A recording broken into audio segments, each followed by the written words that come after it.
So if you turn to page 34 in the Gold Prayer Book, and the prayer that the words to the first page in the white binder that says Kadampa Center Prayers.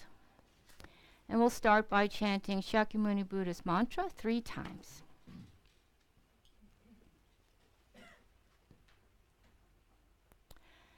Tayata mune mune mahamunaye soha. Tayata mune mune mahamunaye soha.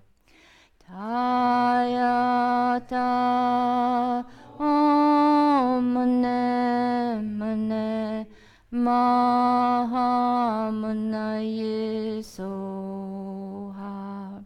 And now the Medicine Buddha stanza and mantra, which is on the blue sheet in the for those who have the white binder. Bhagawan, with equal compassion for all, whose name when merely heard dispels the suffering of the lower realms, dispeller of disease and the 3 poisons, I prostrate to Medicine Buddha, lapis light. So let's chant the short Medicine Buddha mantra 7 times. Teata om bekanze bekanze maha bekanze bekanze raja samugata soha. Teata om bekanze bekanze maha bekanze bekanze raja samugata soha. Teata om bekanze bekanze maha bekanze bekanze raja samugata soha. Teata om bekanze bekanze maha bekanze bekanze raja samugata soha.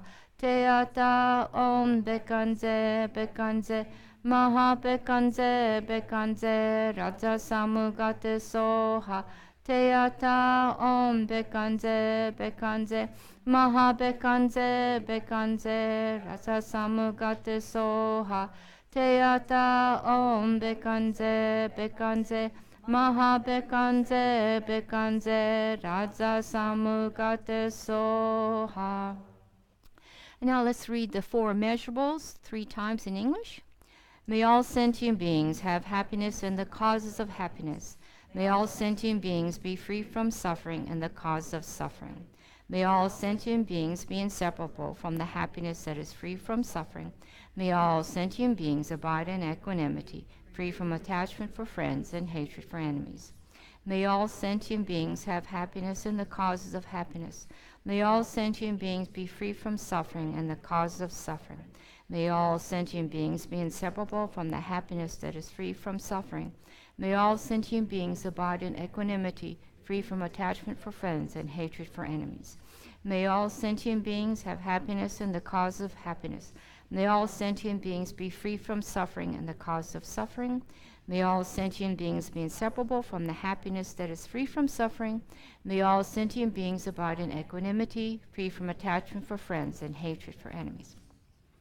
Now turn to page 37, and at the bottom of the page there are 2 mantras. So let's chant Chenrezig's mantra 8 times, and then Green Tara's mantra 7 times. So Chenrezig is the Buddha of great compassion. Green Tara is the deity of enlightened activity. Om Mani Padme Hum, Om Mani Padme Hum, Om Mani Padme Hum, Om Mani Padme Hum, Om Mani Padme Hum, Om Mani Padme Hum, Om Mani Padme Hum, Om Mani Padme Hum.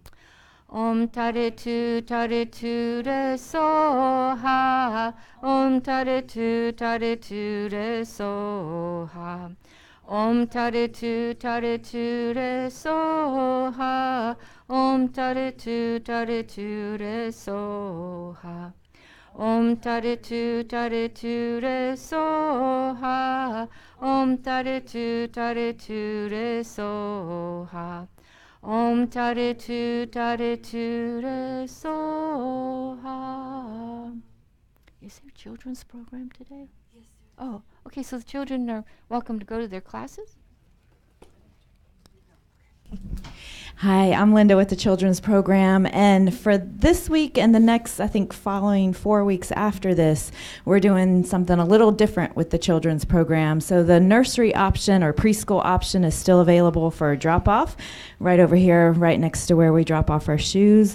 Middle school class is also a drop-off class, but anyone in elementary school is welcome to join me today with their parents, and we'll be continuing the story of Shakyamuni Buddha over in the classroom area. So if you have an elementary school student and your parent, you're welcome to come with me. If you'd rather stay in the Gampa, that's fine too. Okay. Yeah, stay in the Gampa. Thanks, Donna. Stay in the Gampa with your children. If you prefer that. Children always welcome. Yeah. So basically, for elementary age, children and parents will be together, whether it's here in the Gampa or over in the classroom. Is that right? Okay. Thank you. No. Right. Great. Here. No. Okay. So, well, good morning, everybody. So there's, it is very interesting in attempting to prepare for this talk, which I thought was going to be simple, and turned out not to be. My learning curve in technology is dismal. I don't have a techno gene in my body, to which Chris Baranski will attest.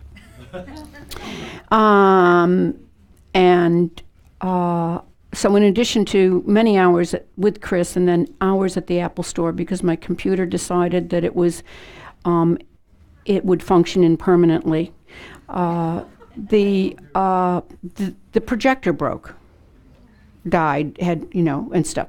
So this is a new one. So we are, and Chris did this having just had surgery on Thursday. So, and David helped. So they were, so that is the reason for the very sophisticated setup here this morning. If you hadn't had any idea, so being in charge of the mic, I get to have control of what I talk about. And so the first thing I'm going to do is an infomercial. Geshe Sangpo, at the kind of request of Geshe-la, is going to take a group on pilgrimage to India in late October. The purpose of this trip is Geshe-la's firm faith and confidence, and so also Geshe Sangpo's and many, many other teachers and masters, is that going to the Buddhist holy sites creates imprints that are unimaginable, even if you're shopping. Shopping in Bodh Gaya is better than shopping at Crabtree. It's just the way it is. So there will be on the website, there'll be a banner with a link to, I will be holding some information meetings about this, the cost, what's holy sites. The holy sites that I know we will be there are sites around Sarah J, places where people have practiced for years. Geshe-la says anywhere time you're with a place that people have practiced, it is of benefit to your mind. We will be in Bodh Gaya. The advantage to Bodh Gaya is the Bodhi Stupa and where the Bodhi tree is there, so that's kind of cool. But it also is very easy to get to several pilgrimage sites. Nalanda, which is Nagarjuna and Shantideva, Rajgir, the place where the Heart Sutra was given, Asanga's Cave, and Geshe Sangpo couldn't remember a couple other places he'd like to take people. And those will be day trips from Bodh Gaya, with also plenty of time to circumambulate the stupa and do all the things that Geshe-la talks about. So if you're interested, this is not a money-making trip. There will be no money made. It is strictly to cover the necessary costs. So our attempt will be, my attempt, because I'm the one that gets to cost it out,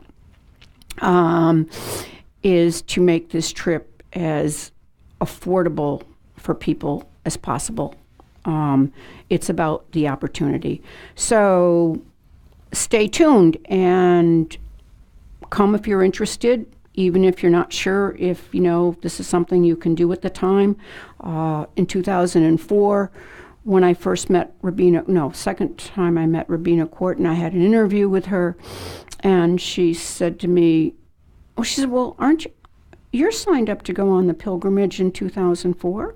Or in October? And I said, no. She said, well, I'm sure you were. And she said, well, think about it. And she said, just start the process. And I said, okay.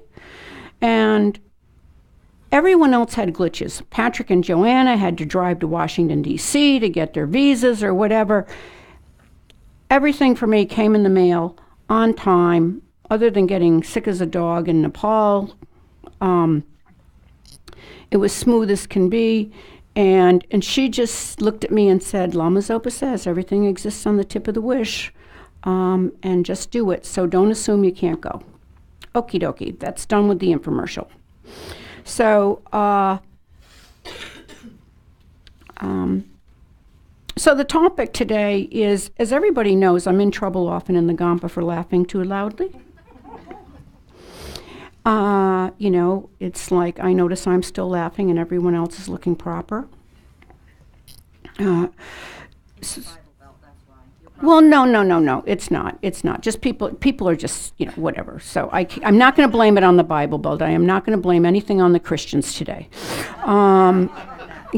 Excuse me, Christ had a sense of humor too, so. Yeah, so, but maybe true, maybe not, I don't know, but, so, the topic is humor. The topic is humor. And to even kind of start it off, there's a great quote from G.K. Chesterton, a Christian, who says, G.K. Chesterton once said that the test of any religion or spiritual path is if you can make good jokes about it. And the whole point of working on your mind is not to take things too seriously. So humor is a tool for me to lighten that up. So we'll see how this goes. I didn't time it. It could end very quickly and everybody have a lot of time to chat. Or, we'll go up to the 11:50 time. We'll see. So I'm going to start with I think humor is very, very personal. And so, I grew up in a house where there was lots of insanity, but there was a great deal of humor. So about 2 years ago, I was in the hospital, and it was emergency colon surgery. And if anybody who's seen me eat would know that me 9 days without food is not a pretty picture. And so I said to somebody, I must have been such a poop in another lifetime. Now this is ding-dong karma delivery,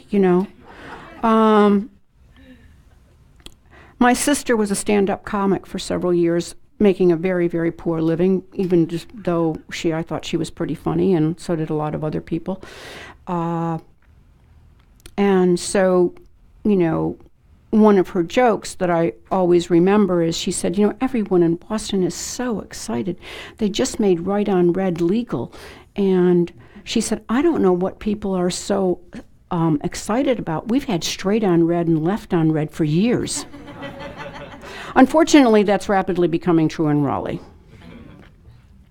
I'm very grateful to my stepdaughter, who wasn't attempting to be funny, but, had this ability to kind of point out incongruity or paradoxes that, were very humorous.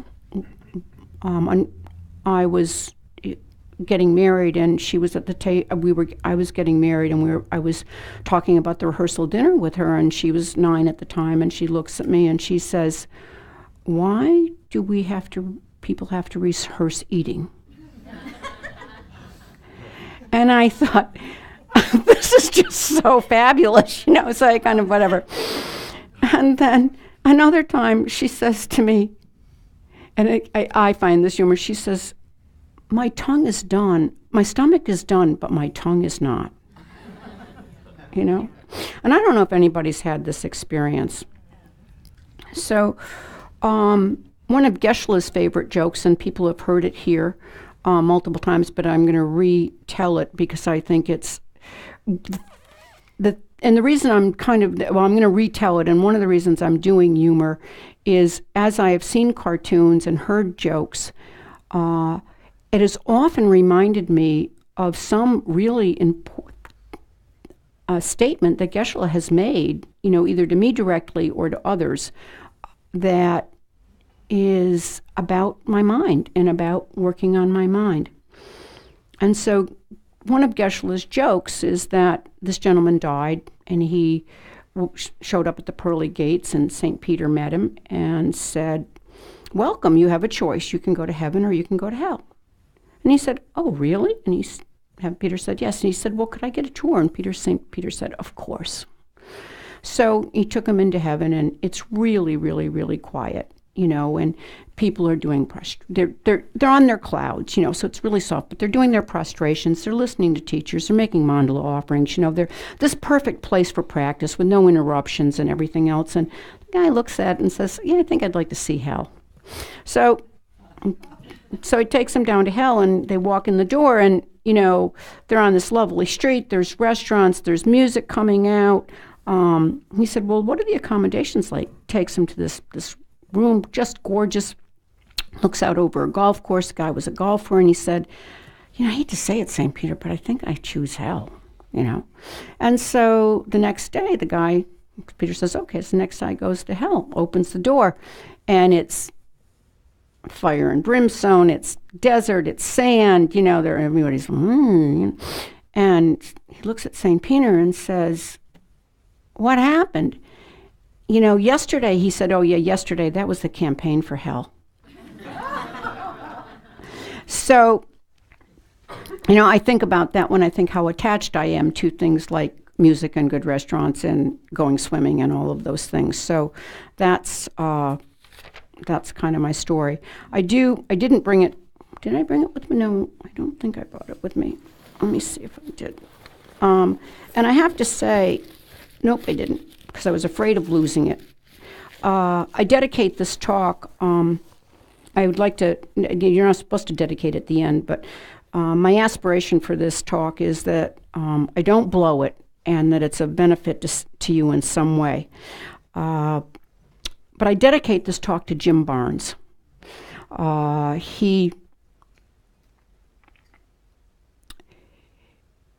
Humor was his linchpin.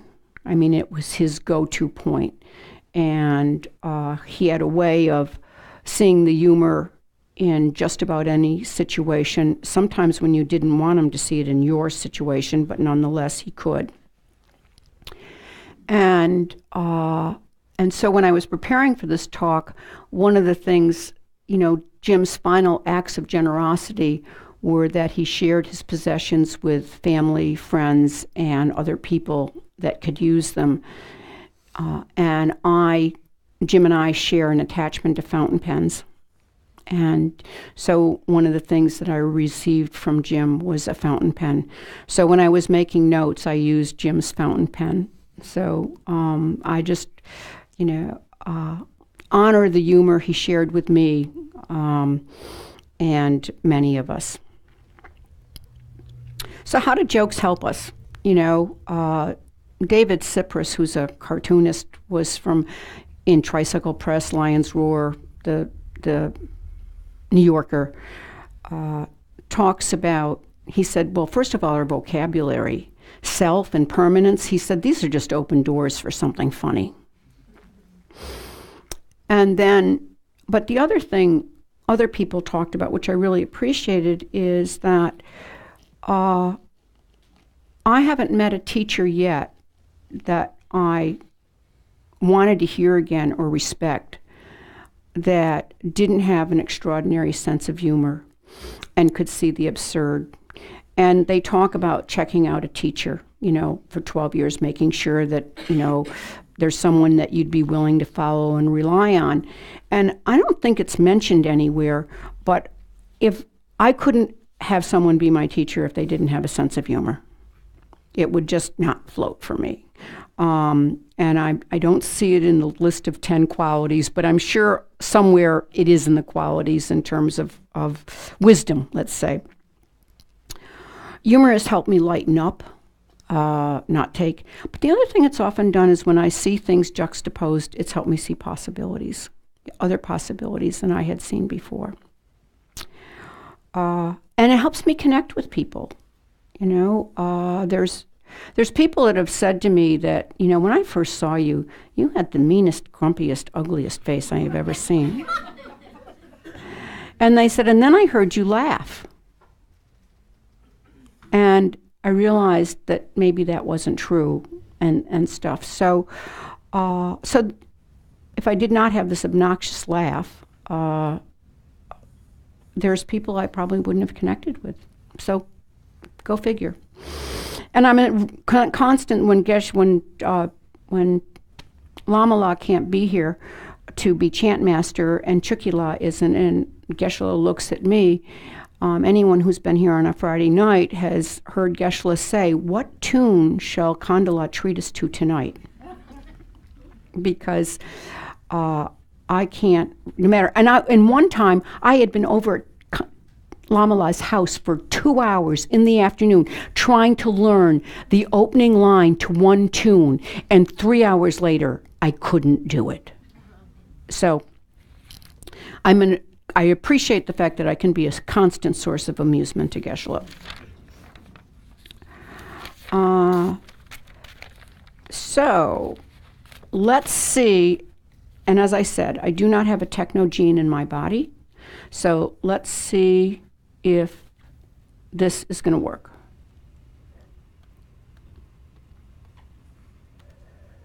Okay. Okay. Come on. Why aren't you? The mouse is tiny. Okay. Slideshow. Whoops. Come on. Okay. Wait a minute. Okay, so let's go back. This is David Cyprus. And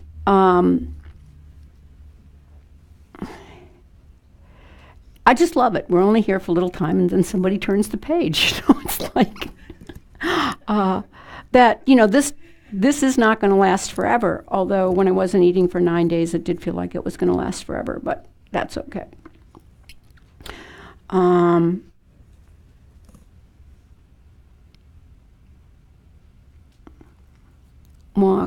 Follow directions. This was kind of one of the nicest, forms of following directions. So, sit, stay.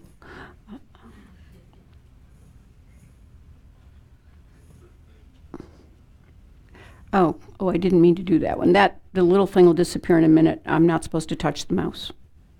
The mouse doesn't like me to touch it when I'm doing this. So it's 10 o'clock. Do you know where your mind is? And I thought about this. I thought about, I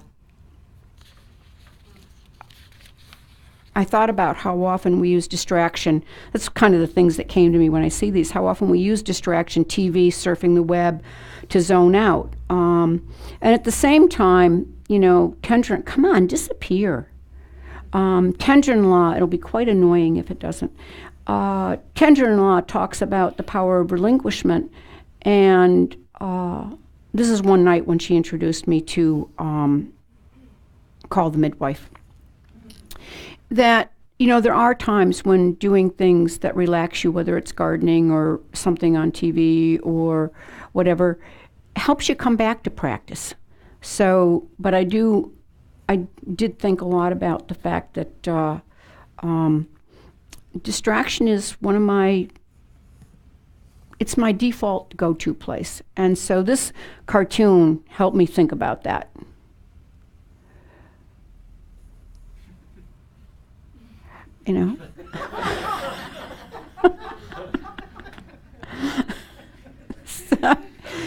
So, I'm always looking for the next book that will make me practice.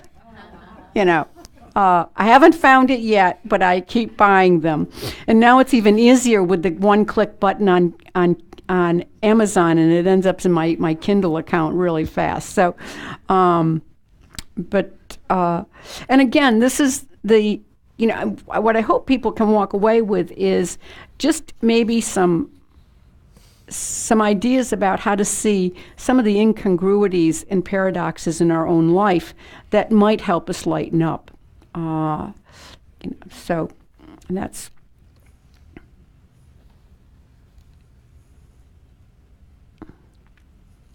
Anybody had this experience?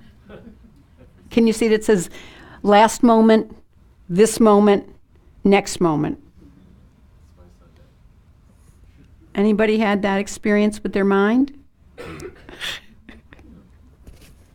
I love these little guys. Wait a minute, these aren't the right ones. Huh. Well, I guess the order of this just got changed. Sorry, guys. So we talk a lot about, so Vajrayana is that's the very advanced practice when you're a tantric practitioner. And again, I took a risk on this because, there's people here that are very, very serious and dedicated Buddhists that might take offense at this. But this was so wonderful for me, because Geshe kind of always comes back to just do it. And he'll say, if you're trying to do a practice, it's, envision medicine Buddha on the top of your head and, streams. And he said, if you can't do that, just white, light. And so beginning students of Vajrayana may have difficulty visualizing the Lama on the top of their head. And stuff, and I just oh, thank you. So that's, again, it gives me great support in being patient with my, both my efforts and my progress. This reminded me of Geshe saying that anytime you say mantras out loud or you play them for your pets, that you're creating imprints. And so here we go. Happy guy. So cartoons are very helpful. Keeps Geshe present in my life. What can I say?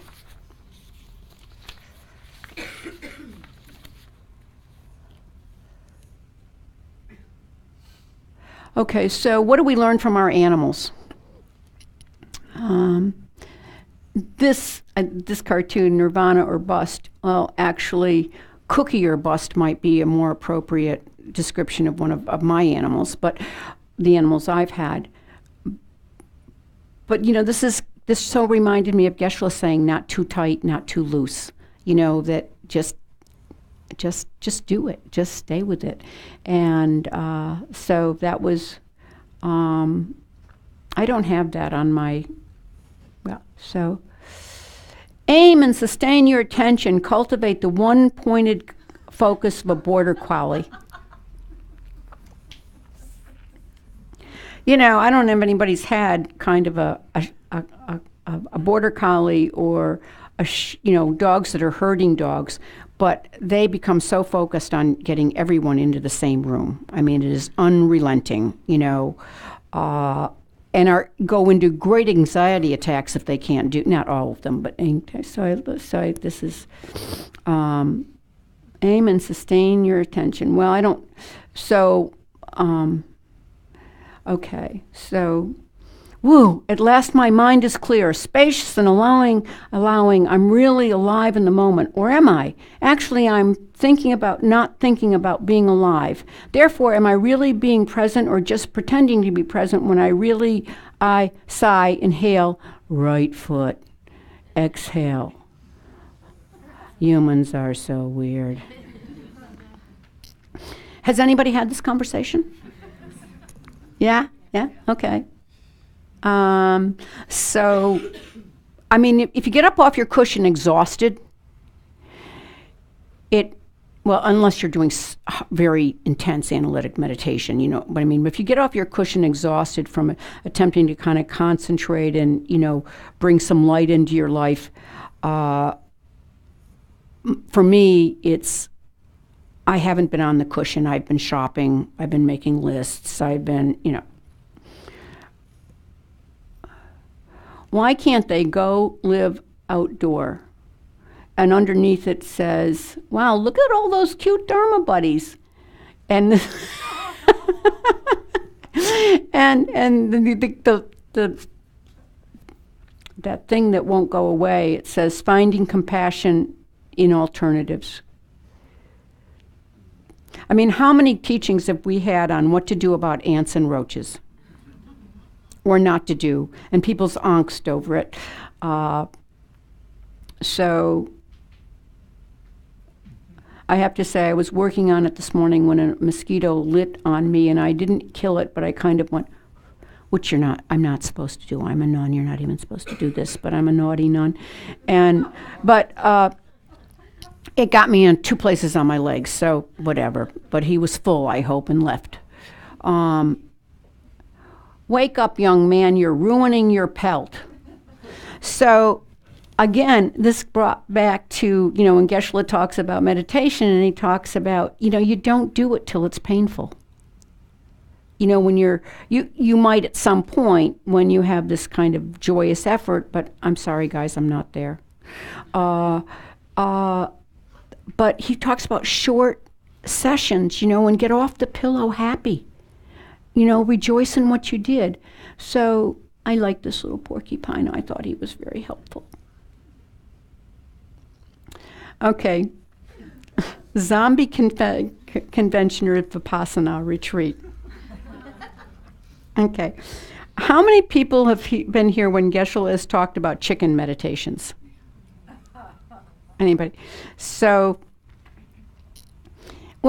so for people that are new or not familiar, one of Geshe-la's points is that what meditation is about is becoming familiar with your mind and getting to a state where you can skillfully think about things. It's not about zoning out. And so when I saw this, and there's a friend of mine, Louise, that people know, has been to 2 10-day or 2-week Vipassana, and I think there's somebody else here that's been there. And she's recently been seriously ill, and I saw this, man, and I cut it out and sent it to her. And but it reminded me of what Geshe-la said. You know, am I just sitting there zoning out, or am I doing it with not goal, but some attempt to work on my mind? Okay, the 4 immeasurables. May the bitch be free of danger. May the mongrel have mental happiness. May the mutt have physical happiness. May the flea bag have ease of well-being. Metta in progress. So, again, if I've offended anybody, I'm really sorry, because I tried to not do the ones that I thought would really get people's knickers in a knot. But, I get my robes in a knot all the time. I can't say knickers anymore. But I thought, you know, when I say this prayer, you know, I'm sitting on the cushion in the morning and nobody's annoyed me yet. I can say it. You know, when I'm at the grocery store in line and it isn't me that's having the problem with an item that was mismarked that's going to take 20 minutes to figure out, it's somebody else. Even though the words may be, may all beings have happiness and the cause of happiness, my mental attitude may be a little more like this. So, but I say it anyways, you know, and that's one of the things I've learned here. I say it anyways. When did you first have the notion that poets were writing haiku about you?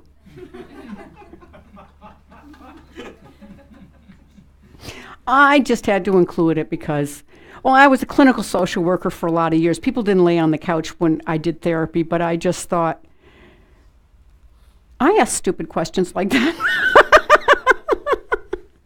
But So, okay. So, has anybody been here when Geshe-la's talked about emptiness in the Heart Sutra? You know, how anybody, it's about kind of things don't exist from their own side. If you take all the parts of the body away, where's the self? So this is no eyes, no ears, no nose, no tail, as opposed to, again, I think I'm revealing way too much about what a wacky sense of humor I have.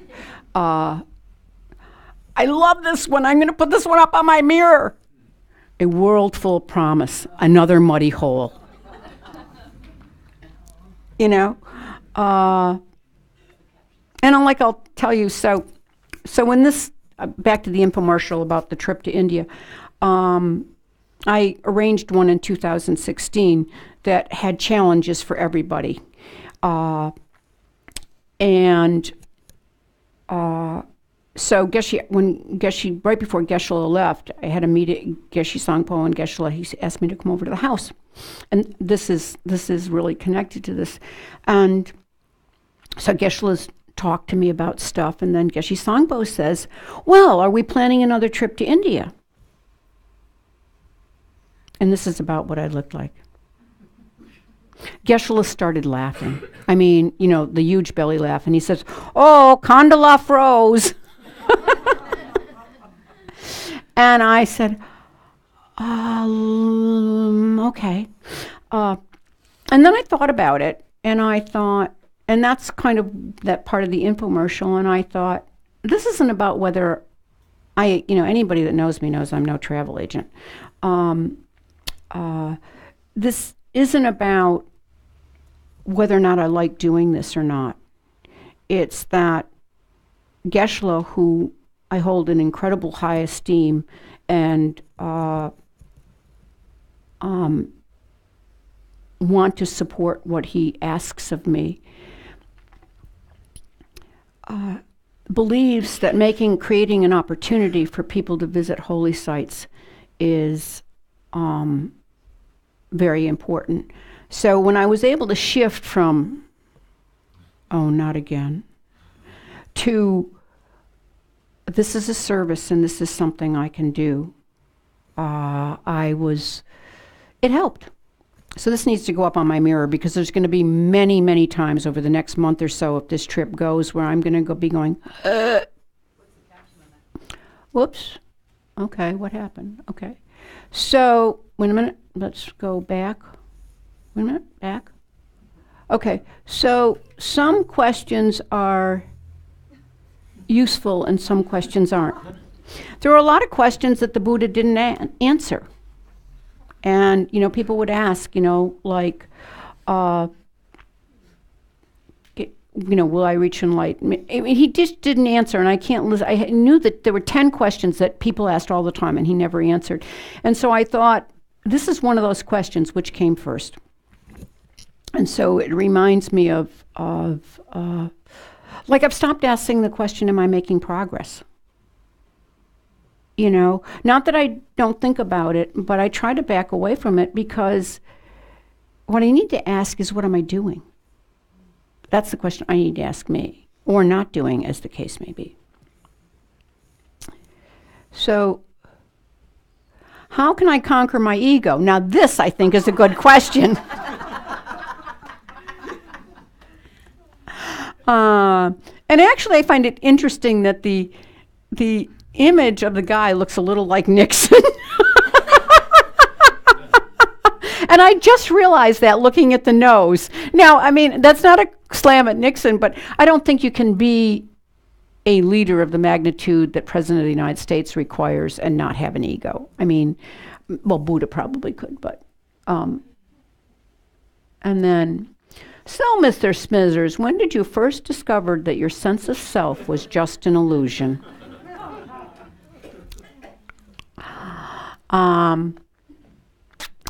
I just, worked for me. So, and I guess I think, one of the things that when I see cartoons like this, I think, well, how much do I think about that? How much do I attempt to kind of dismantle my attachment to me, mine, now, whatever. So not often, but I try sometimes. So this is David Cyprus, who is a Buddhist, by the way, and famous cartoonist. Your friends, why you don't want to be a Buddhist? Your friends might think Buddhism doesn't work. This statement is my life. Well, yes, I have been sitting for 20 years, but you must imagine what I'd be like if I hadn't. I had a job years ago where I managed revenue for actually the aquatics division for the city of Raleigh. And during the summer, that meant I was trying to get high school kids and college kids to balance the accounts, like the receipts with the actual amount of money. This is before computers. And I found out at one point that my nickname was Dragon Lady. Oh, dear. So, not that I still can't be Dragon Lady, but it is less often. And so when I think I haven't made progress, when you go back to progress, I remember that nobody's called me that in a really long time.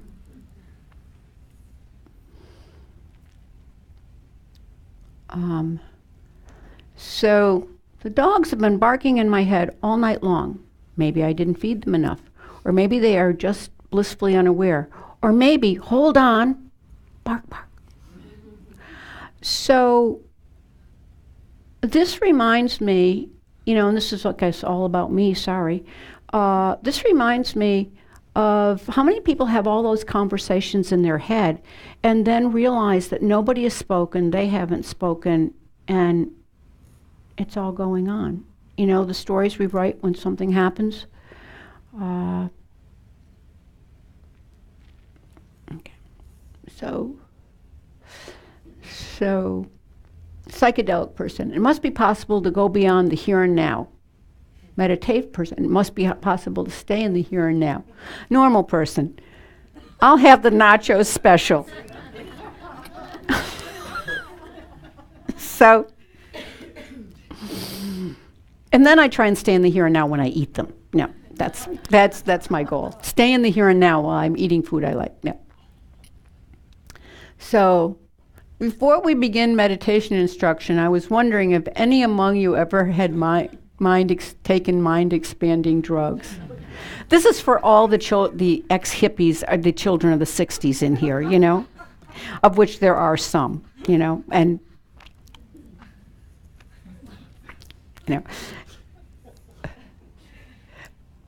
Well, after 4 hours at the Apple Store, my mind was expanded. I have to say that's what my head felt like. 3 hours at the Apple Store. What got you into Buddhism? LSD. Well, what got you into? And actually, if you talk to the original monks from that were part of the FPMT, you will find out that this wasn't so far off. Okay. Well, what got you into LSD? I wanted to meet chicks. Chicks. Well, little birds. You are a weirdo. We're all one. So, I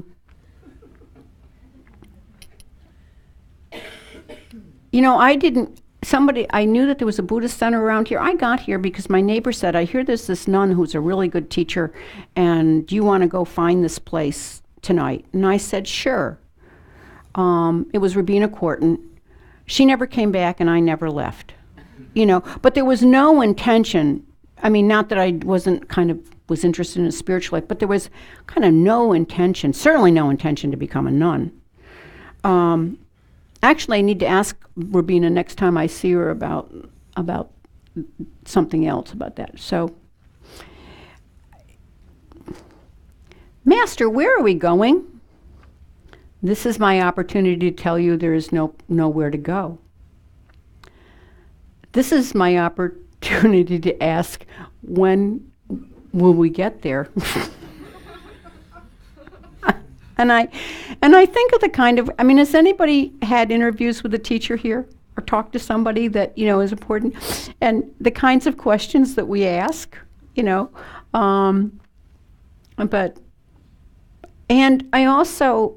it's a reminder to me that one of the things about the Geshes that are teaching us is it took me a long time to realize that they're friendly, they care about me, and they certainly have friends, but their function here at the center is not to be my friend.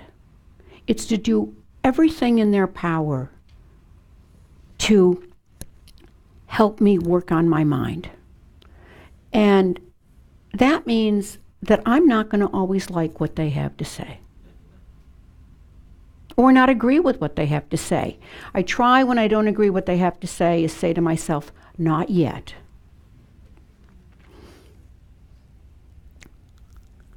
This is my great, this is what are you doing? Nothing. Master, please show me the way. I'm busy.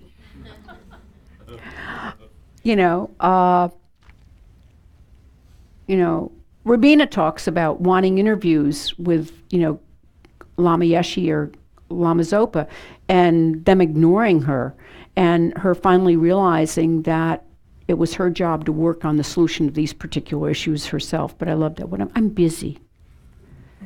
And I guess what I wanted to say to people, the other thing, because I'm not a master, okay? I'm not considering that. It's really okay to tell people you're busy, even if you're doing nothing. Because doing nothing can be a very, very important thing.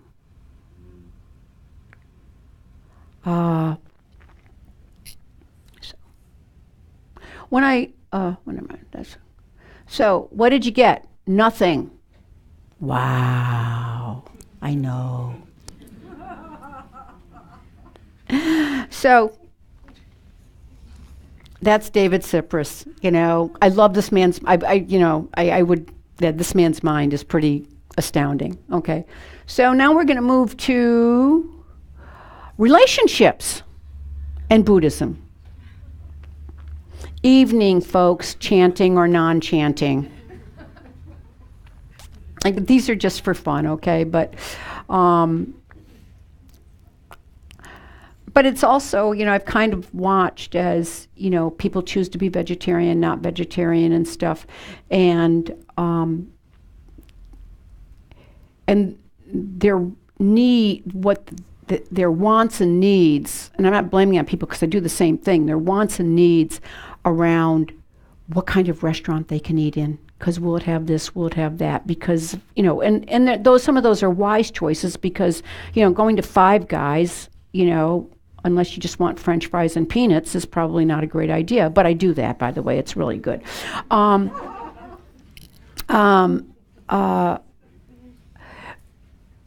But what I've discovered is if I loosen up, there's almost no place I can't get what I need. And I've tried to work on, Rabina talks about, you order chocolate cake, they bring carrot cake, and you just look at it and you just say, oh, that'll be fine. You don't, not that you can't, but it's just kind of, it was one of the thoughts, but I like that this one. I'm a smoker and a reformed carnivore.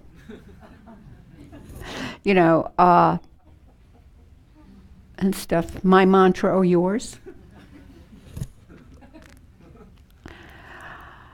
Tall, dark, handsome Buddhist looking for myself.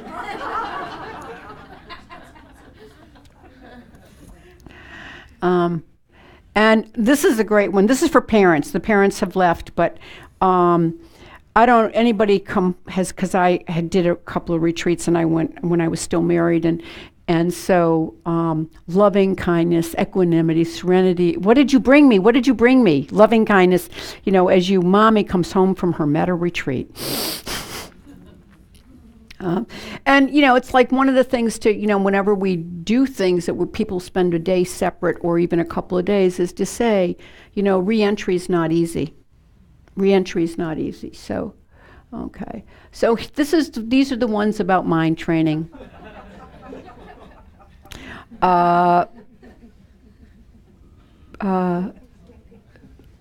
are some days when I'm walking around when I should be carrying a sign saying beware.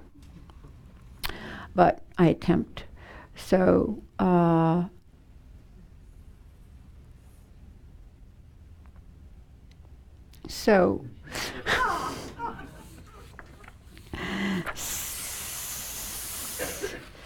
so I thought, okay, let's do, so the three refuges, the Buddha, the Dharma, and the Sangha.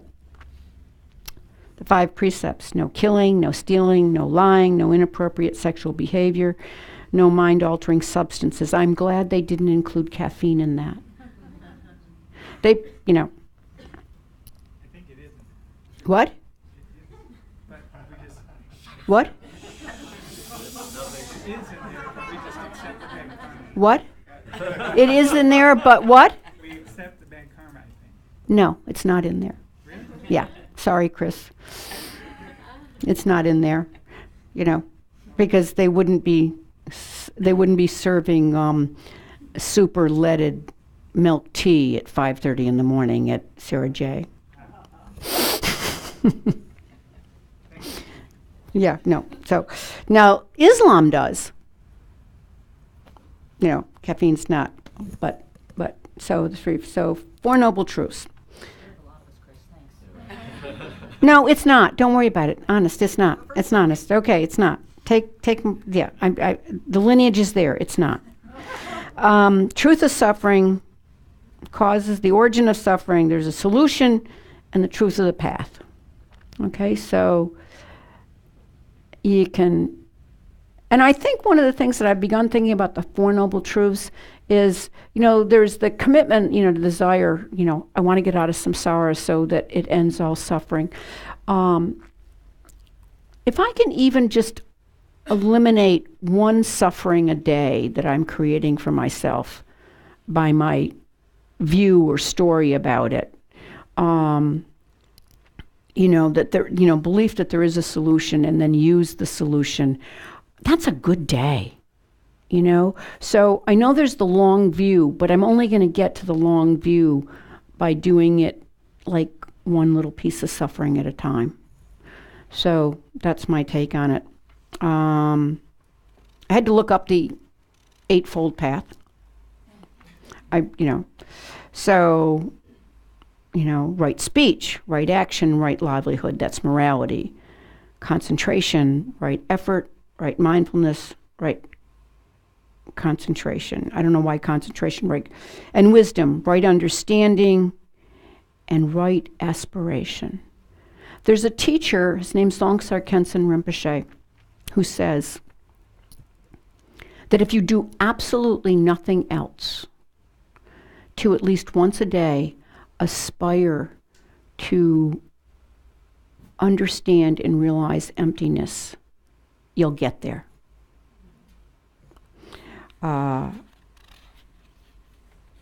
So this also needs to go up in my bathroom, or above my. No, I'm always doing dishes, so it needs to go on the cabinet right above the sink. Wrong view. Mind narrows ahead. Right speech only. No suffering zone. Okay, yeah, and I guess that's kind of. No daydreaming. I'm not quite sure what that was. Because I asked Geshe-la one time, I said to him, I waste a lot of time when I'm driving around. I could be saying mantras. And he said, well, what do you do? And I said, I daydream. And he said, well, what's daydreaming? I said, well, it's just thinking about how you'd like things or whatever. He said, what do you daydream about? And I said, well, I never daydream small, Geshe-la. I always daydream having, immense buckets of money. I sound unimaginable and non-taxable. I was an accountant, it's good to be I managed money. So, at least for the aquatics division, I counted money. So, and I said, but then I think about what I would do with it. And it's like before he had a house. So I said, I would make sure that you had a really good place to live. I think the center may have still been, I said, I don't think it was or I'd, pay for this, and I would do this, and I would do that, and I would do that. And he kind of looked at me and he said, "That's wonderful. That's great merit. Keep doing it." So I still daydream. Not always about that, but often, So park your karma, curb your dogma. This is an important one for me here at the center. Because, park your karma, I don't know what that means, but curb your dogma. One of the things that I find happens, and it happened for me when I first came in and I was kind of exposed to the teachings, is, I dove in 100%, and some of my approach to it was kind of black and white. And there's no black and white in the teachings. I mean, the morality is morality is relative too, but and that I think, again, mind narrows ahead, imposing my point of view or my understanding on someone, without a lot of respect and kindness, it's not a way of attracting people. That's kind of been my experience. And Geshe-la talks about it all the time. When he says, something came up and somebody had done something, and and it was kind of, really off base. And I think one of the nuns asked Geshe-la, should they say anything about it? And Geshe-la said, maybe if an opportunity comes up where you can say it with that you are fairly certain the person can hear it, and you can say it with kindness. And I thought, oh wow, that would be a pretty wonderful place for me to get. So that's kind of what it reminds me that, as a friend of mine once said, no one is ever offended by an unexpressed opinion. And so that's, okay. So, again, mind training. So, I try not to do that. So there we go. Okay, here we go. So, mental flights, arisings, desire, boredom, doubt. I'm sure all of those maybe have arisen for everybody at some point in this talk, departings, agitation, anger, and joy.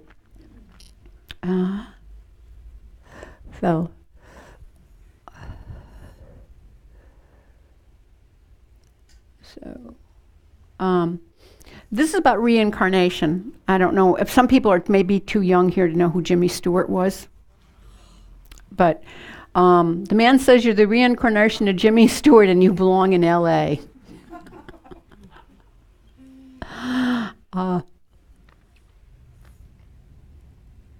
Okay, so, and thus, as my last will and testament, I leave all my belongings to myself in the next life. And and it's really interesting. I've not people from the center, but I've had the opportunity to, I did a thing on Dharma wills a few months ago, and I've had an opportunity to work with some friends of mine who aren't Buddhist, but have very serious spiritual practitioners, and they're kind of doing their equivalent of, what kind of circumstances they want around them and stuff like that. And stuff came up about wills, and we talked about that doing a will on one hand can relieve a lot of anxiety. You've kind of just taken care of it. But the other thing that came up was I began watching the amount of control that people wanted in doing a will. That they wanted to leave money to so-and-so, but they wanted to make sure they spent it right.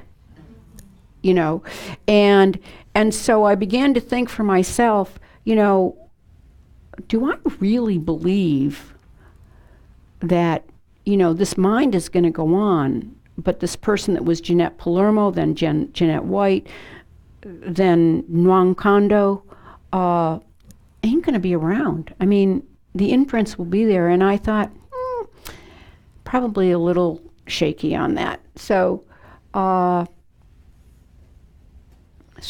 as your mother, I knew what was best for you in my last life, Herman, and I still know. Again, if people don't, take rebirth as a hypothesis, and if you take it as a hypothesis, maybe this is funny.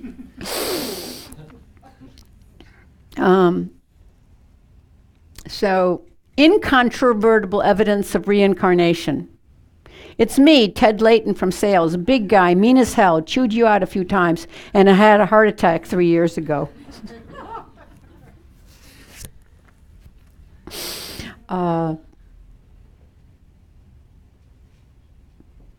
Think about it. Do you really want to eat me? And by the way, how's your mother? There's, and I can't quote it, but there's, it's in one of the, is it the song, one of the songs of Milarepa or something, and it's this monk laughing, and he's like looking in a door where there's a mother cooking, a dog chewing a bone, and somebody bouncing, and a father bouncing a baby. And the monk says, and the monk looks in, and he has clairvoyance, and he looks and he realizes that what the fish the woman is cooking was her mother. I might not get that. The baby being bounced with great affection was a deadly enemy of the father. The dog was his cousin, and the bone was, who knows. So I thought, okay. And it's one of the things that Geshe-la talks about. And it's one of the, things that we talk about is that all sentient beings have been our mothers. And the person that was friend today may be enemy tomorrow. The person enemy today may be friend tomorrow. Like the person that said to me, you look like the meanest, da-da-da-da person in the world. We became really quite good colleagues, happy colleagues and friendly. So, reincarnation, if you don't believe in it, better luck next time. Again, when I talk to people that aren't Buddhist or who are kind of just new to it, I always talk about, I talk about most of these, what some people see as kind of dogma, this is the way it is, really are hypotheses from the Buddhist point of view. He found them to be true, and he's presenting them to you, and you can decide. You need to explore with your own experience, if they fit for you. Okay, so we come to the end. So, well, do you have congratulations for those who have just attained enlightenment? So I think he's wearing chacos. Going down. See, I'm noticing all these things. I see these cartoons. I know, whatever. This is for Jill. Jill. Today's special, $2, painful yoga poses that you can eat. Pretzels. No, painful yoga postures you can eat. So she's a yoga teacher, by the way. So that's for Jill. New trend in Buddhist hairstyles, the impermanent.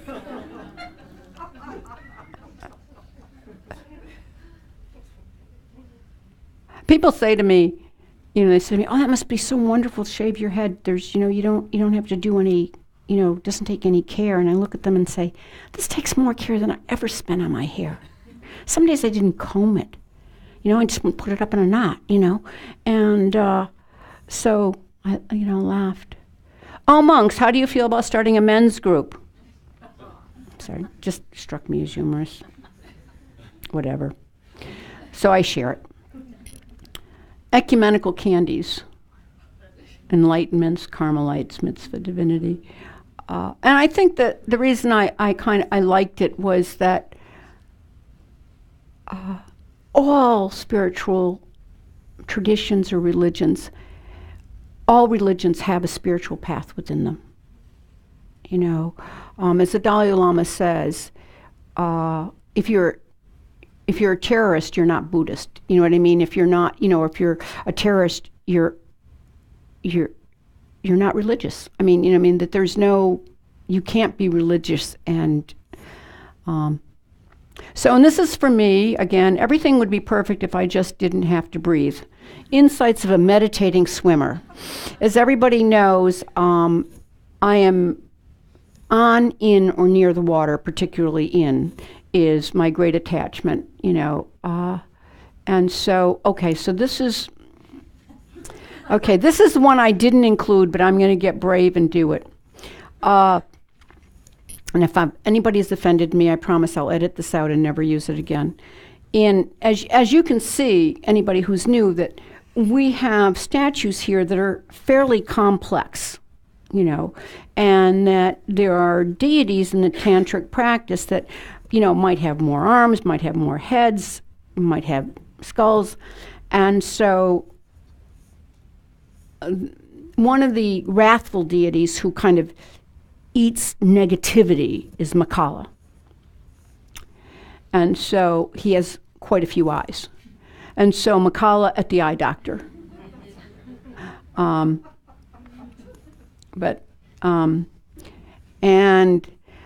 so I usually ask people to introduce themselves, but what I'm going to ask people to do now is to introduce yourselves and, if you're willing, share something funny about your life that helped you lighten up, or some experience that just helped you lighten up and gave you a different perspective. And we have a few minutes to do that. So hopefully some of these gave you some food for thought. What? What'd you say? What did you say, Christine? Christine, I didn't hear you. I take it back. Okay. I didn't hear you, so you don't even have to take it back. Say out loud, I regret afterwards. I'm still thinking about something I said earlier, and I'm like, oh, don't worry about it. Oh, that was then. That was that moment. This moment now, clear. Oh, we're good. Okay. Is that? Well, I don't see anybody moving, so. Nobody can think of anything funny? What? No, you can't think of it. Okay. If you don't want to do it, that's fine.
Well, think about when we were eating ice cream.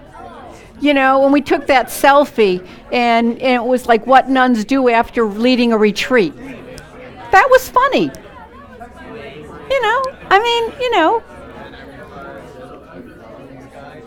I thought it was funny. We had a ball. People we sent the picture to thought it was funny. So.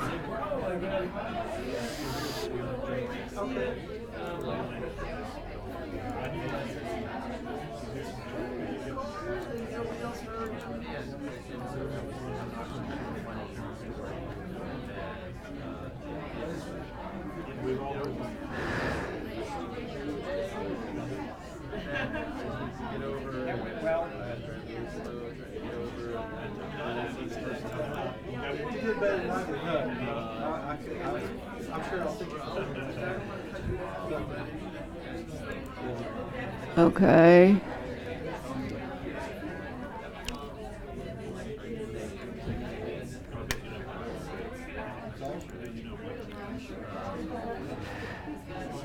Nothing comes to mind. I'm sorry. Oh. Not at all. Do you think of a joke, Donna? The James was looking for somebody telling a joke.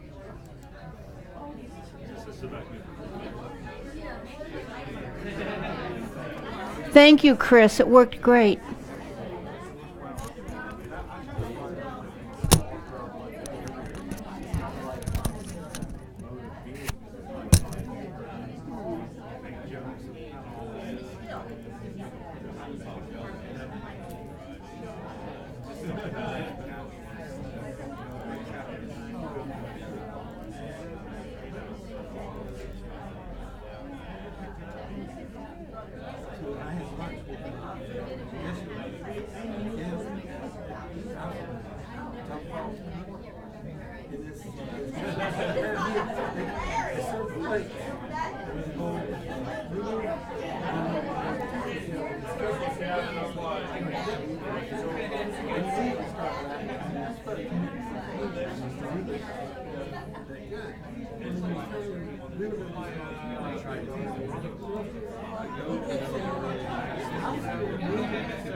Thank you, Chris. I couldn't have done it without you, buddy.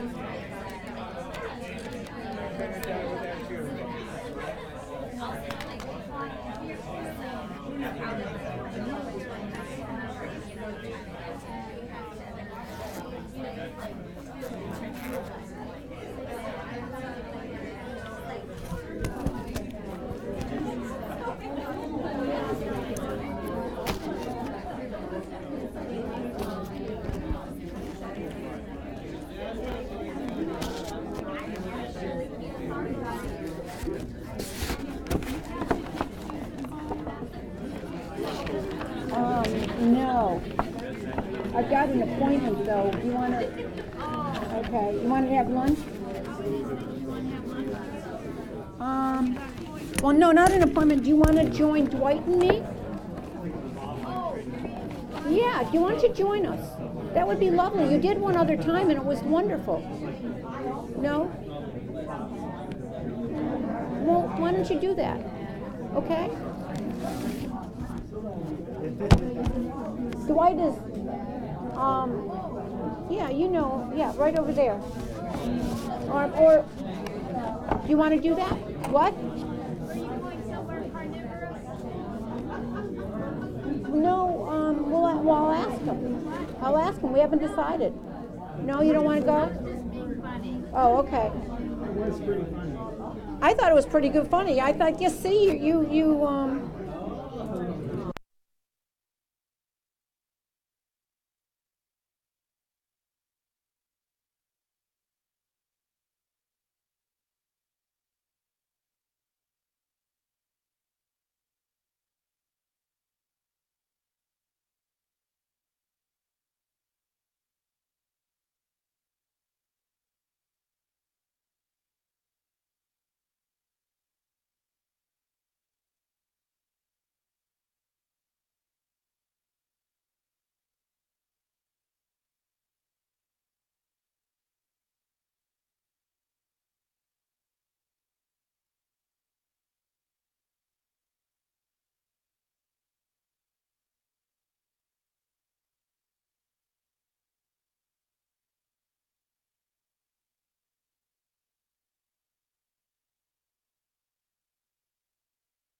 Turn to page 246 in the Gold Prayer Book.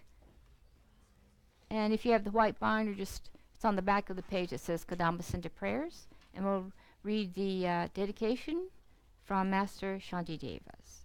Bodhi Karyavatara. May all beings everywhere, plagued by sufferings of body and mind, obtain a notion of happiness and joy by virtue of our merits. May no living creature suffer, commit evil, or ever fall ill. May no one be afraid or belittled with the mind weighed down by depression. May the blind see forms and the deaf hear sounds. May those whose bodies are worn with toil be restored on finding repose. May the naked find clothing, the hungry find food. May the thirsty find water and delicious drinks. May the poor find wealth, those weak with sorrow find joy. May the forlorn find hope, constant happiness and prosperity. May there be timely rains and bountiful harvests. May all medicines be effective and wholesome prayers bear fruit. May all who are sick and ill quickly be freed from their ailments. Whatever diseases there are in the world, may they never occur again. May the frightened cease to be afraid, and those bound be freed. May the powerless find power, and may people think of benefiting each other. For as long as space remains, for as long as sentient beings remain, until then may I too remain to dispel the miseries of the world.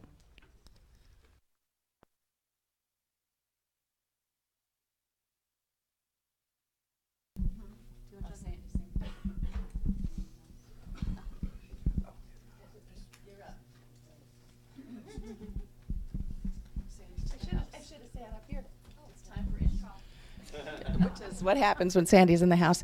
Good afternoon. I'm going to give you all fair warning that we're about to start our annual meeting, so I will give you the opportunity to duck out if you need to and want to, because there's nothing, and it really is okay, because some people just don't want to stay for this, so rather than trying to be embarrassed about it, go ahead, it's okay. Thank you all for coming. Thank you so much for attending the center this morning, and seriously, just, it's okay. It really is. And if there's only one person or two people in here, I'm okay. It just makes it a little bit easier because it can be challenging sometimes. You all have a nice day. It's beautiful weather out there.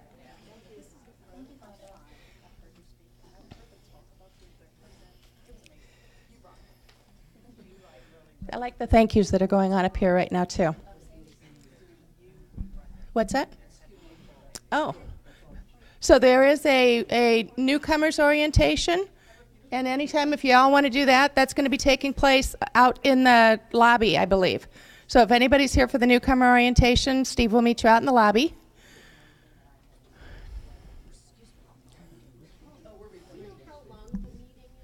The annual meeting? Well, it depends on how long we all talk. It probably would take about maybe 20 minutes. Okay, so it's just depending on what all the information is that we're sharing. And it will be up online for people too. But I'd rather do it that way than have people have to stay, because it just gets too challenging. So we're going to do this for the online and for the legal aspects of it. And that's okay. We're doing this. We are doing this. It's okay. But here's what's going to happen. But that's what happens, and I'm okay with it. So here's the thing. Yeah, this is a legal aspect that the Kadampa Center, any nonprofit, has to hold an annual meeting once a year, and so this is for the record. Okay, so it's okay that we lost a bunch of people, and I'd rather have them leave than sit here with negative mind. Okay, so from a legal aspect, we're going to go ahead and continue our meeting. This will be available online, both for people to watch if they need to afterwards, and also to cover our nonprofit obligations. My name is Sandy Carlson. I am the president of the board of directors, and this is the 2018 annual meeting, and for Kadampa Center.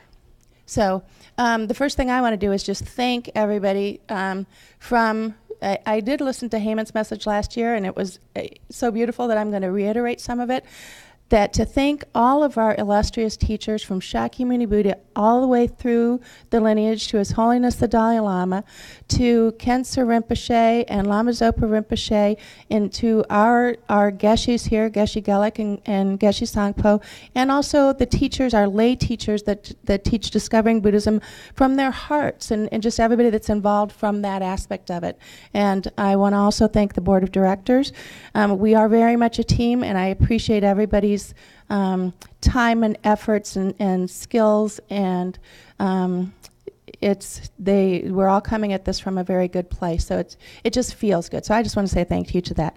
Donna, I'm going to turn this over to you. The spiritual program is really the base of the program of why we are here. So it's not about listening to me, it's about listening to all the other people. So Donna Cease, our spiritual program coordinator.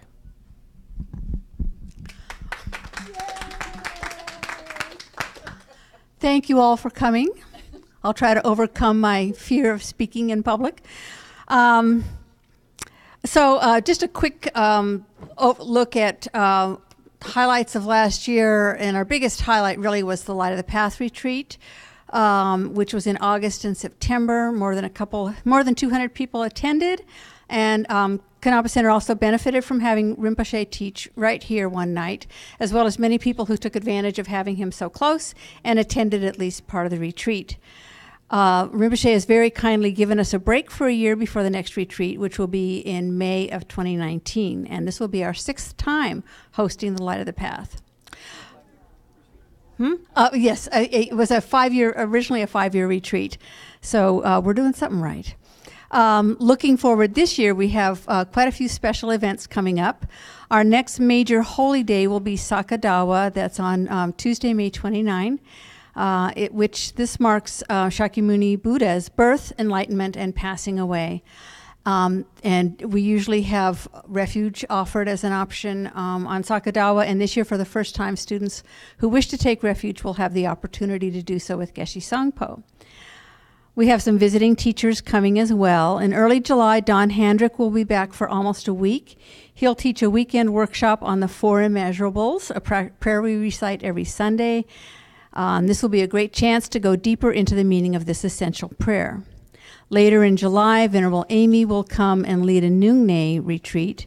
This is a rigorous purification retreat that involves a lot of prostrations and some fasting. We'll open the registration for that retreat in the next few weeks. And the center will be open as usual that weekend. The retreat will take place off-site. Also in July, on Friday the 6th, His Holiness's birthday, we will once again have a blood drive. This is our participation in Compassion Day, which was started by the North American Regional Division of FPMT as a way to mark His Holiness's birthday. We will also have a special visit later this month from Thich Phuc Tin, a Vietnamese teacher who is very well known in the Vietnamese community. He'll be teaching here. He'll be using the center on Tuesday night for his Vietnamese students, and will stay another day to teach with translation into English for the benefit of our Kadampa Center students, and that's May 22 and 23. And then we have an exciting addition to our regular program of study. For many years, all of our classes have been offered on weeknights or weekends. Starting next month, we will offer our introductory classes during the day. On Thursdays from 10 to 11:30 a.m. We'll start with Buddhism in a nutshell and follow with Meditation 101, alternating like we do with the evening classes. We're in the final stretch of this cycle of Discovering Buddhism, and we'll finish it out this fall, and a new series will begin in January. Lots of volunteers make our spiritual program a success, and we're always happy to hear from anyone who would like to help out.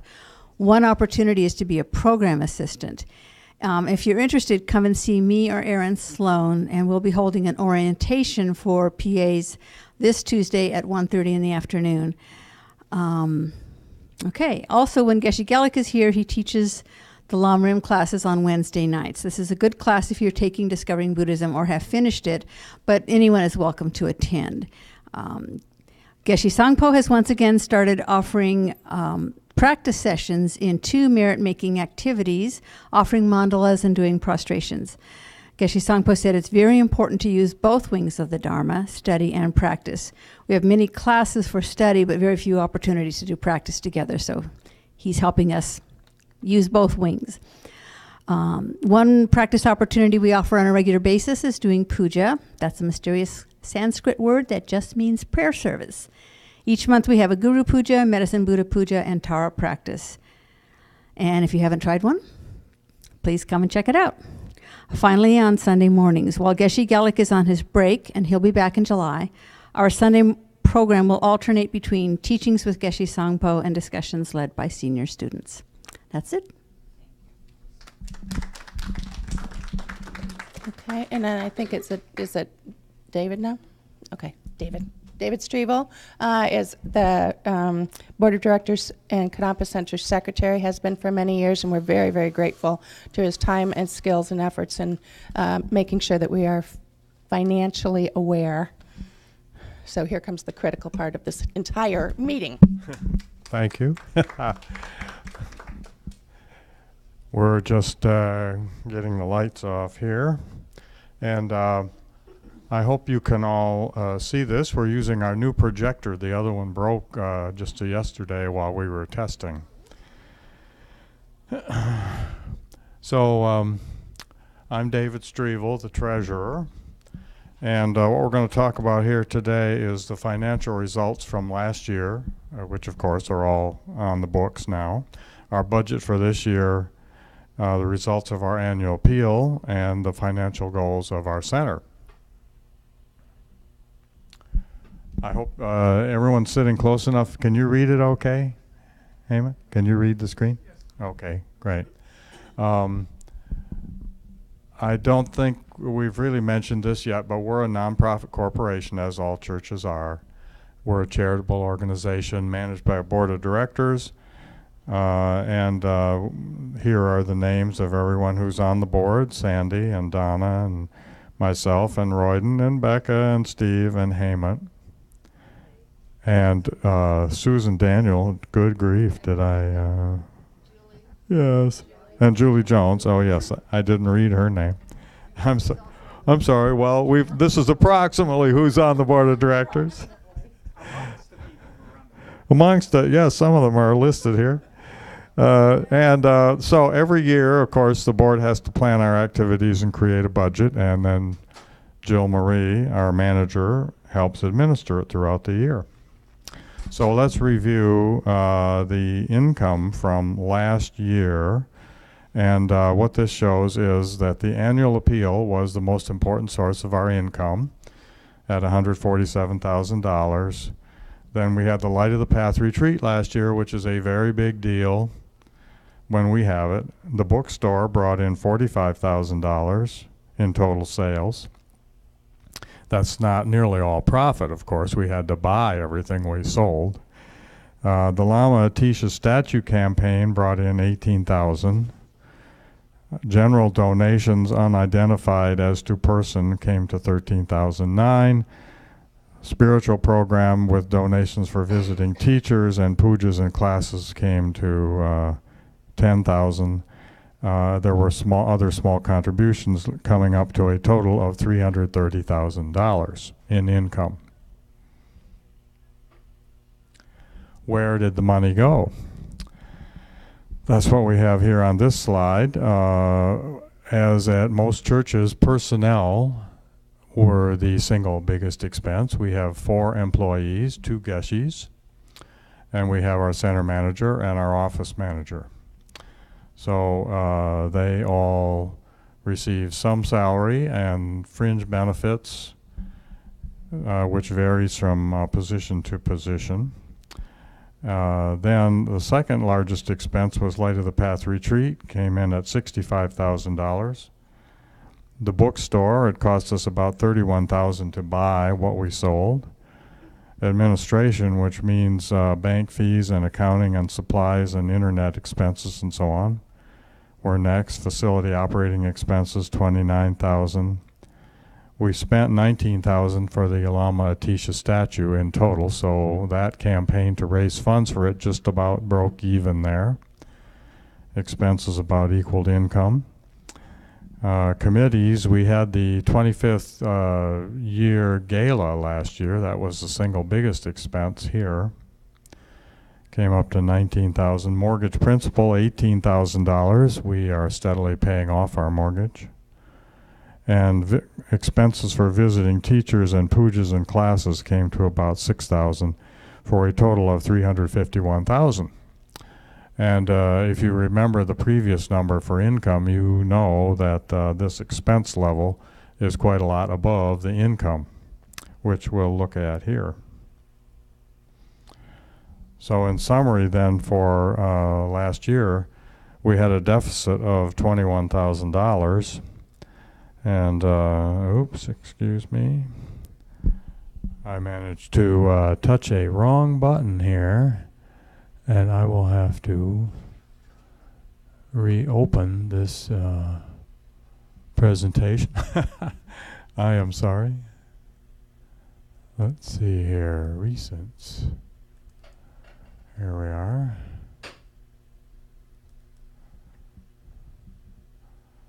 And we will have to go back into the slideshow here. And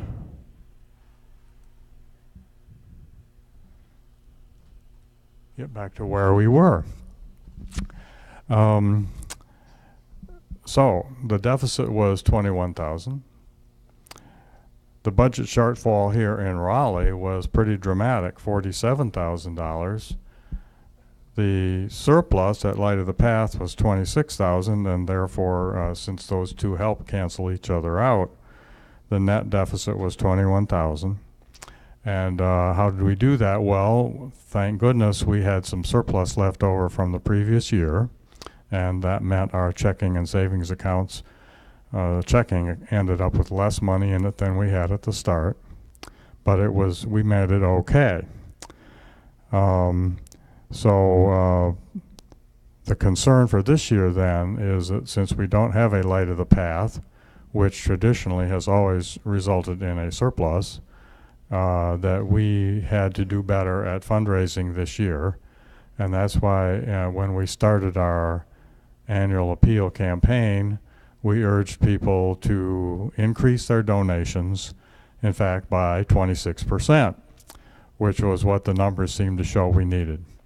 We were going to have to raise 26% more this year. Now, to just back away from that a moment, we'll talk about the annual appeal a little more later. But our current financial situation is the checking account balance is about $50,000. We have a savings account with $26,000 in it. That's set aside for special spiritually related projects. Our monthly expenses average about $22,000, so the amount of money we have on hand is about 3 to 4 months worth of expenditures, assuming nothing came in the door. And we do have a very small long-term development fund at Vanguard. It only has $4,000 in it. It's invested in the Wellington Fund, which is part stocks and part bonds. And this fund is a beginning on what we hope will be a long-term fund to help us do major renovations, or even to, say, replace our classroom building, or even maybe in the very, very long run to think about moving somewhere else. All those possibilities to meet future needs. And we're trying to lay the foundation by having a way where if somebody was able and decided to give us an amount of money, that we could invest it and have some growth over the years before we used it. That's the concept of the long-term fund. And other aspects of our finances, the credit card balance is about $6,000. We just use those for monthly expenditures and pay them off in full every month. We don't actually use credit card credit. And then the only debt our center has is our mortgage, and we owe about $64,000. We're paying it off at $22,300 a year. So now let's turn our attention to the 2018 budget, the one for this year. We decided we had to raise our annual appeal request by 26% to make the budget balance when we looked at all the expenses, which in fact are pretty much the same have been the same now for years. The cost of running our center here, we've had approximately the same staff expenses. It costs almost exactly the same to heat it, cool it. It costs about the same for all the things we do. And so our $256,000 budget for this year is in fact not very different from previous non-retreat years. So our expected income this year in our current budget, which you'll see online, is $255,000, and expected expenses are $262,800.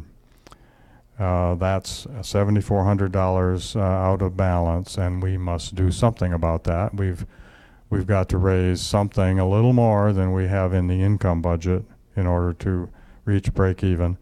And we do have last year's financial results and budget and this year's online on our website.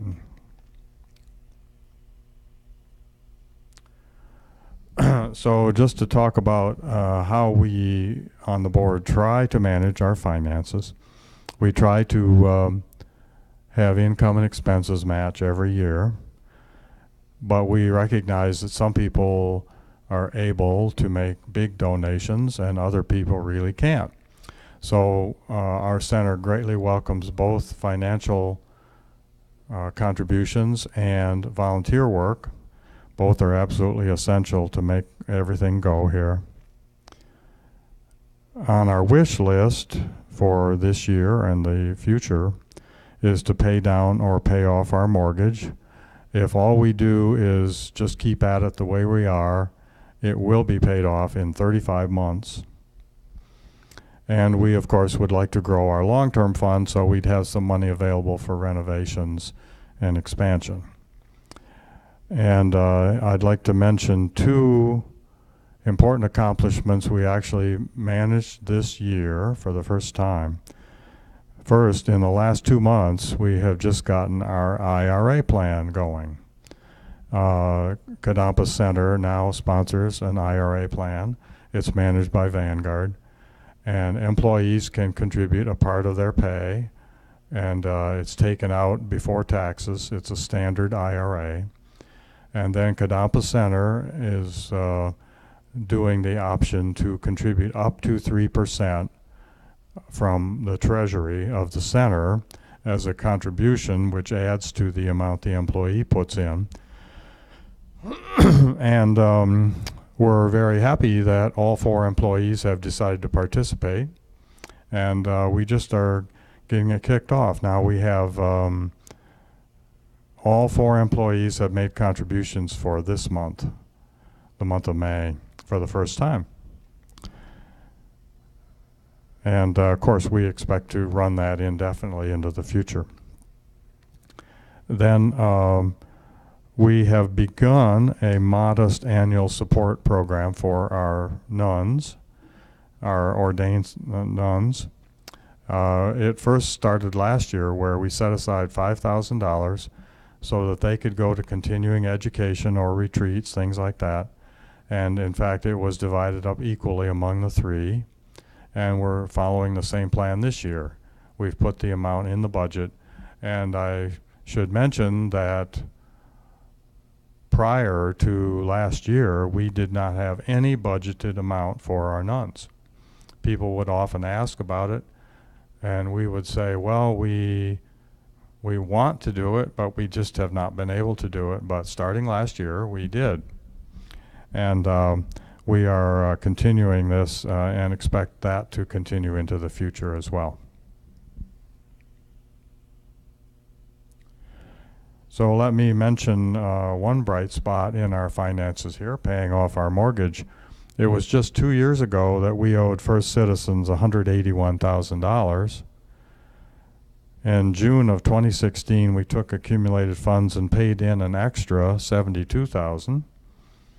And we received a $5,000 bequest, which we used to pay down the mortgage. And the result is, along with the passage of some time and our regular monthly payments, so now the balance is down to $64,000, and there's 35 months to go. And of course, that will free up about 10% of our annual budget then, which could be used for other things. Now, the board has identified that one of the things we need to do is set aside some money for things like roof repairs and other big ticket items that will occur only at great intervals. And so we've already started to do that just a little bit. We set aside $1,000 starting this year because our classroom building has a very old roof. It's the old original one that was put on it about 20 some years ago. So for expenses like that, we are beginning to set aside money. And if we get the mortgage paid off in 3 years, we are planning to take part of that money that we would have spent on the mortgage and put it into an account that we keep for big maintenance expenses. Because eventually, for example, we will have to replace all the air conditioners here. When they get, perhaps they'll last 20 years. We are not sure. They've already run for 11. We've been here 11 years. I know it's hard to believe. But so we have that kind of thing in mind. So let's talk about our 2018 annual appeal. We set the goal at $177,000, and that was met. We achieved pledges. It's about 50-50 between the monthly pledges, where people have their accounts drawn on once a month, and one-time gifts, where people donate large amounts, often maybe just one big check a year. We now have 106 monthly supporters, and that's 23 new this year. And we have 96 one-time pledgers, with 36 being new this year. And 54 supporters from prior years increased their pledges. So that's going to bring in about 2/3 of our budget. And of course, just from seeing the folks here, we probably don't need to emphasize the idea that you could be a sustainer. But I would guess probably you all are. But out there in the lobby, there are the annual pledge forms, should you not have filled one out so far and care to. And of course, our helpful center manager is ready at all times to talk with anyone who would like to make a pledge. It's not too late to start it this year. For the rest of the year, you could begin monthly pledging if you have not. And we are trying to recognize that we shouldn't just ask for pledges once a year for November and December, but instead when people become new members or when they become more serious about supporting the center, we want to make sure they get the word. In fact, maybe you can help spread that on occasion, that they could start pledging right now. There would be no need to wait until next January. This is just a picture of our web page, and I know that you may not spend your time looking at all the entries on our website, but at kadampa-center.org, under About Us, there's a place here where it says Budget and Financial Reports, and that brings up those links up there, which right now has the budget for 2017, the budget for this year as of a few days ago, and the income and expenses we've had so far through March. So we are trying to put that on our website, and we're planning to put the quarterly reports out there. So anybody who has an inquiry, if anybody asks you about, well, how do we see the secret details about Kadampa Center finances, the answer is not secret, and we actually put it out there for people to view and in full detail. So that concludes the Treasurer's report. Of course, everything we do here depends on your generosity, as we often say. So thank you, and keep up the good work. And I'm sure we have time here for questions. I would be happy to answer them. When you showed the pledges, David, if somebody, say, is signed up to do $50 a month automatically coming out of their checking account. Does that number reflect that 50 a month for the full year? Can you repeat for the stream? I'm sorry. When you show the pledges up there, if somebody, say, for example, is doing $50 a month out of their checking account, automatic, Yeah. does that number reflect then that for the full fiscal year Right. you would be all $600? So it isn't just Right. what they've given to date. That's correct. So there's right. only When- downside to that, not upside. Okay. yeah, when we say the pledge campaign was successful, that was because some number, which you can see on the report there, like I believe about $90-some thousand was pledged. And if you looked at it right now, only 1/3 of the way through the year, you'd see only about 1/3 of it's been paid in, and that almost everybody has chosen to do automatic draw from their bank. We have a secure financial processor called Vanco, and they arrange to go, only they know your bank account number. Nobody here at the center does. We don't know your credit card numbers or anything like that. You have to set that up using our computer system, or our helpful center manager does it for you. And so then, well, I guess she could give you a little advice about how to get it done, but only you can type in your account numbers. So basically the pledging then, if you looked at it right now, under one-time pledging, you'd see that about half of it has come in. And if you look month by month right now, very little is happening. And most of that will come in about next November and December as people get near the end of the year, start to think about their contribution and their pledge. Meanwhile, the monthly stuff just flows in at the rate of about $7,000 a month every month. And the numbers that you show for projected shows that for the full year. Yes, it does.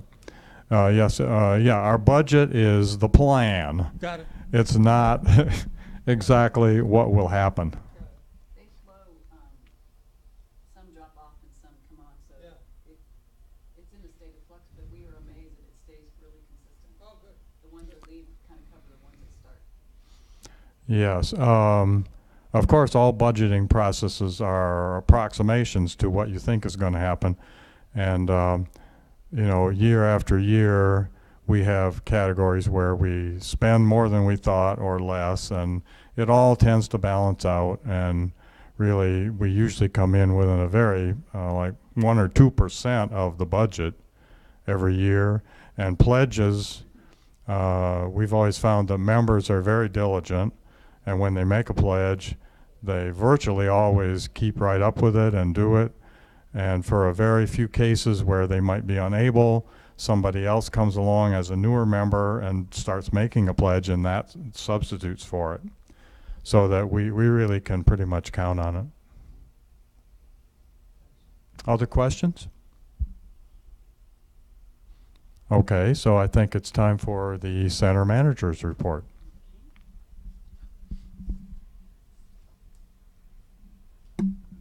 Thank you, thank you. So I'll be doing mine and the family programs report. So I noticed when I went to the bathroom quickly before this that thinking about 3 years now that I do have more gray hair. So I think it's showing. So I just want to acknowledge the management team, just so we have that on record of who's responsible for doing a lot of the work. The board of directors are fiduciarily responsible, and the management team makes all the details happen.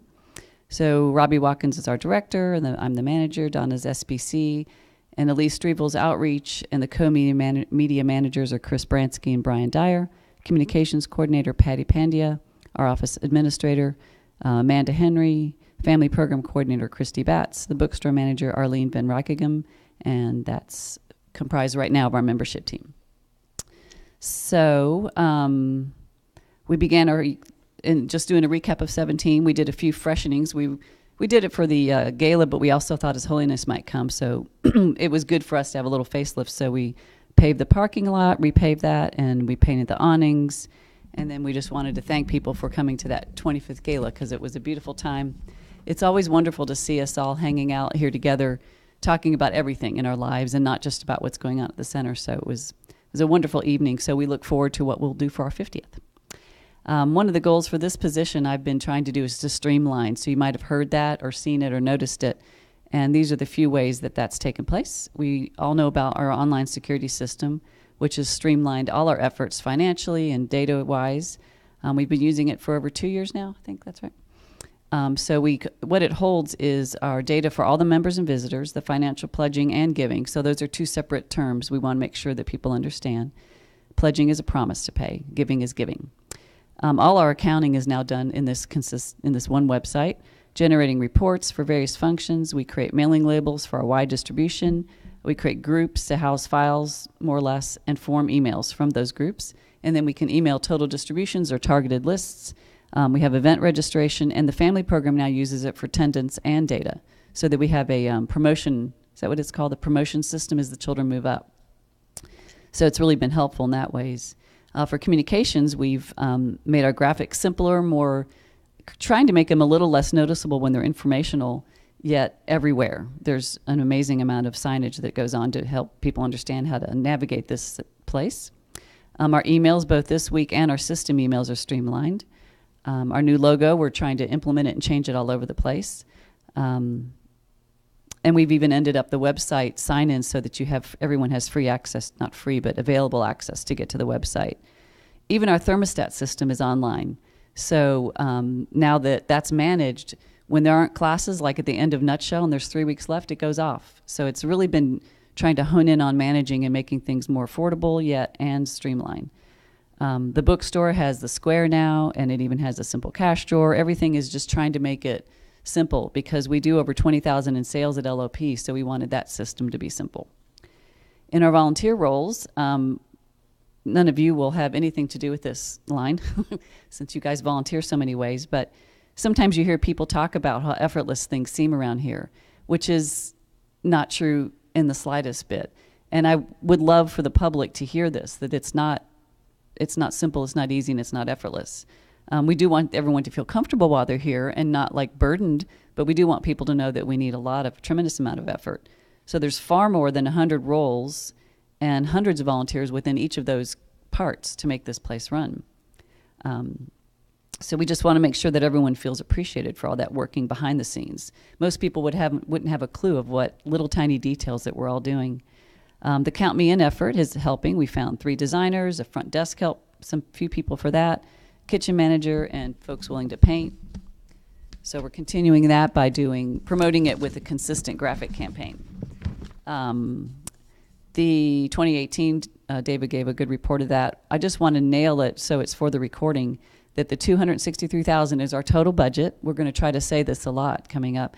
And the $177,000 we raised was 2/3. So we want to make sure that when people heard the word successful, especially Geshe-la, he thought we were done, and he was a little surprised, and it happens every year. So we're trying to find within IGC new ways to say we still have to bring the money in with visiting teacher sponsorships.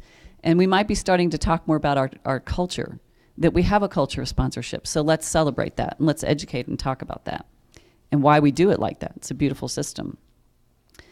So let's see.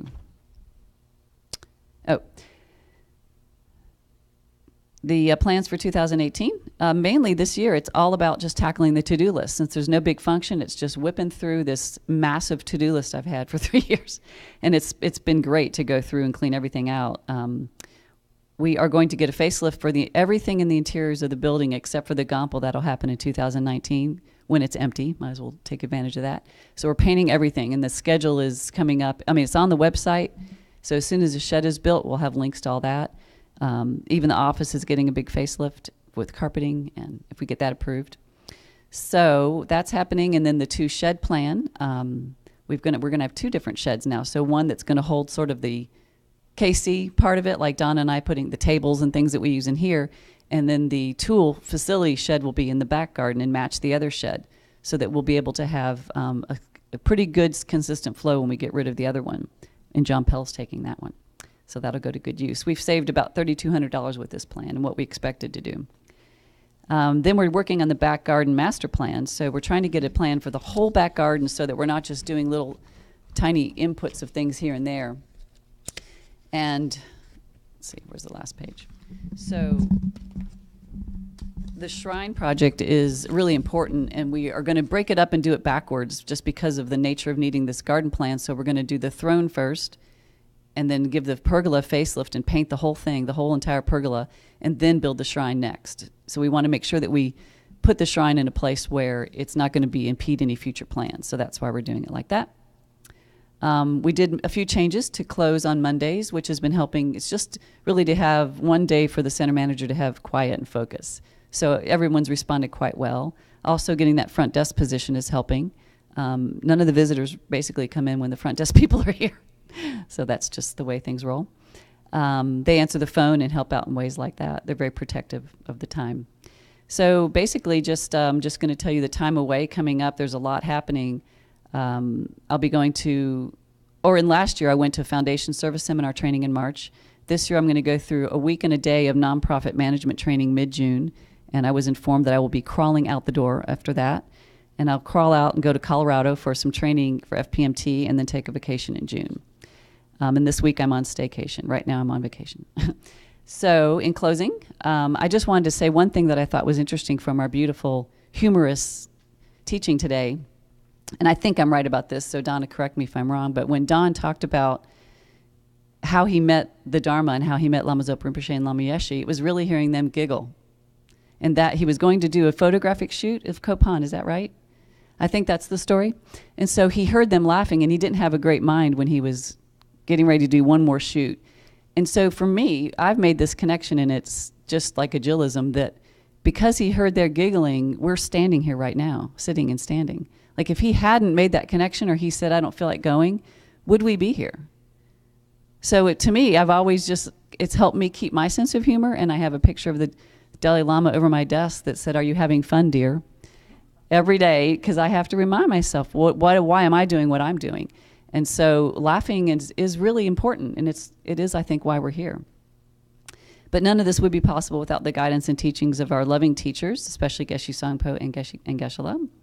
And though from my side, amid all the quippy side notes, the skits, and the love letters, I just want to make sure that you guys know how much I dearly love serving you each and every day. So I'm here for you, our leaders are all here for you, and we want to know how we can serve you better, because that's our job. And to close with a quote, there's nothing more important than serving at a Dharma center. So thank you. Now for Christy's report. It's just one page. Family program. This year, the family program has expanded and transformed in many ways. The school year Sunday morning classes began in September. With these classes, we have tried a more cooperative model in order to create a self-sustaining program. Thanks to more that can be named here, volunteers, we have consistently offered classes to 3 age ranges almost every Sunday this year. After trying many ways to manage ourselves, we've come to a decision that sustainability means a Sunday morning facilitator to support the teaching volunteers. So this is our goal, to try to help find a Sunday morning facility manager, Sunday morning facilitator. So we're fleshing out this description, and we'll be promoting that in June. Thanks to Colleen and Sandy Mitchell, the family program has been hosting third Friday potlucks and discussion groups, and I'm here when they come in, and it's very well attended and joyful. Childcare is available, and the parents share wonderful experiences of parenting in the Dharma. Another way to connect with other Dharma parents has been an active, unaffiliated Facebook group. So we want you to be connected that way too. You can find Christy to join that. 2017 summer, we decided to try taking a break for children's classes on Sunday morning. But thanks to Dorothy and Vivian, the summer will now be hosting a hands-on art Sunday morning called Operation 16G. Still based on a select few of the 16 guidelines, kids will experience what we study year-round, but with more interactive and collaborative fun. The summer will begin with a family campout at Falls Lake over Memorial Day weekend and conclude with the Dharma camp in Fuquay Arena this weekend before most schools even begin. No, not this weekend, the weekend before most schools begin. Family Dharma camp in 2017 was in the mountains last September, coinciding with Light of the Path. The time to take teachings from Rinpoche and visit him in his cabin and walk around the animal liberation altar with him were invaluable to us all. This year, we'll be back to the comfortable Agape Retreat Center in Fuquay Arena. The proximity and affordability of this location make it possible for more people to join us, and maybe bringing last year's 80 or so attendees closer to the 100 mark again this upcoming August, when we will continue in our study of the 6 perfections, highlighting patience. Save the date of August 25th to 27th. And more information is always available on our website. And if you want to see the weekly updates, contact your center manager. Want to close it down? Any other questions? I think that would conclude the 2018 meeting. And I think we are going to talk about some ways to get this information out to our community, since so many people took. But that's a good awareness too. So we just need to find other ways to communicate. Okay, so thank you.